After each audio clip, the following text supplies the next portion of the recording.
Sampurasun para mitra, kalintang mingahna tiasa tepang deui dina acara Pani Ismanah di kanal YouTube YKB Bahasa Sunda. Satu acan urang ngabandungan panglenyepan dinten ieu, hayu urang nenda nyuhunkeun pingpinan Roh Suci.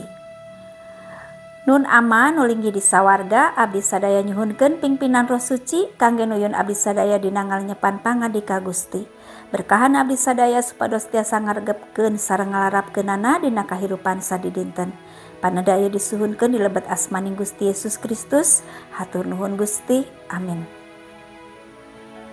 Para mitra, lenyepaneun urang dinten ieu dicutatina buku renungan wasiat anu dijudulan Jajantung Iman Kristen. Dumasar serat Korinta nu kahiji pasal 15 ayat 12 dugi ka ayatna nu ka-20. Sarengna janten puseur panglenyepan urang nyaeta ayatna nu ka-17 anu unggalna kieu. Lamun Kristus henteu dihirupkeun deui, kapercayaan aranjeun ngan sakadar panglamunan, sarta aranjeun tetep bakal cilaka ku dosa.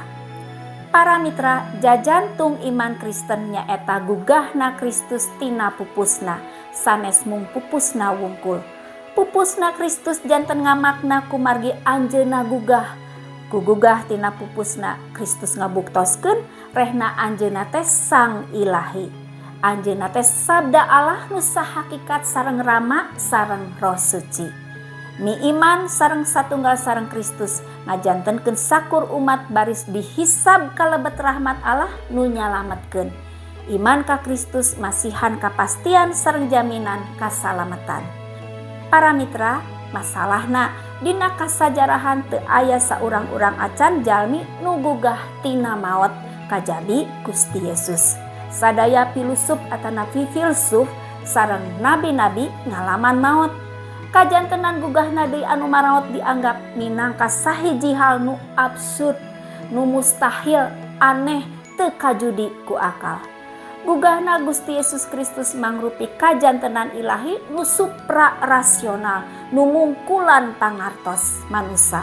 Salira Kristus nu gugah tina pupusna eta teh salira kamuliaanana salaku putra Allah. Di lebet Gusti Yesus Kristus sayagi kasalamatan, pangampura dosa sareng karapihan pamupus dosa nu sampurna. Para mitra, orientasi hirup urang baris nujul kadaya maot upami teu dilandasan ku kawasa gugahna Gusti Yesus Kristus tina pupusna. Manifestasi daya maot eta dicirikeun ku sikep nu gampil putus asa, heureut pikir, teu visioner, asa diri pangsasarana sareng gumantung ka batur. Sabalikna, di lebet gugahna Kristus tina pupusna, satiap umat ngalaman kahirupan nu banda kualitas, produktif, kreatif sareng ngaberkahan jalmi-jalmi di sabudeureunana. Urang oge bakal ngajenan salira urang ku cara hirup sehat, ngokola waktos sareng ngajagi kamurnian atanapi kasalehan hirup sarta kasucian. Hayu urang ngadoa. Kapangersa anjeun Allah Rama di lebet Gusti Yesus Kristus. Hatur nuhun kangge panglenyepan danget ieu patali jajantung iman Kristen nyaeta gugahna Gusti Yesus tina pupusna. Pamugi guaran ieu janten berkah kangge abdi-abdi sadaya nu ngiatkeun iman abdi sadaya dina ngalakonan kahirupan sadidinten. Nyuhunkeun Roh Suci teu weleh ngauban abdi sadayana. Hatur nuhun Gusti paneda sareng pangdoa ieu disambat sareng disuhunkeun di lebet asmaning Gusti Yesus Kristus. Amin. Para mitra, rupina sakitu anu kapihatur panglenyepan dinten ieu, pamugi tiasa janten berkah kangge urang sadayana. Ulah hilap, subscribe, like, sareng bagikeun kanu sanes. Margi ku hal kitu para mitra tos ulu biung dina ngamasurkeun Injil kasalamatan sasarengan YKB. Gusti Yesus ngaberkahan, cak heula.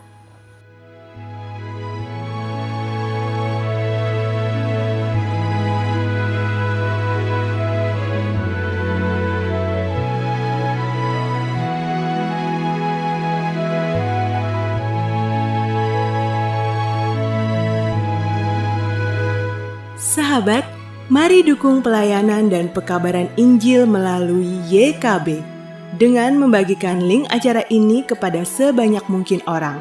Dukungan juga dapat saudara lakukan dengan mentransfer dukungan finansial ke rekening BCA ke nomor 450 305 2990 450 305 2990 atas nama Yayasan Komunikasi Bersama.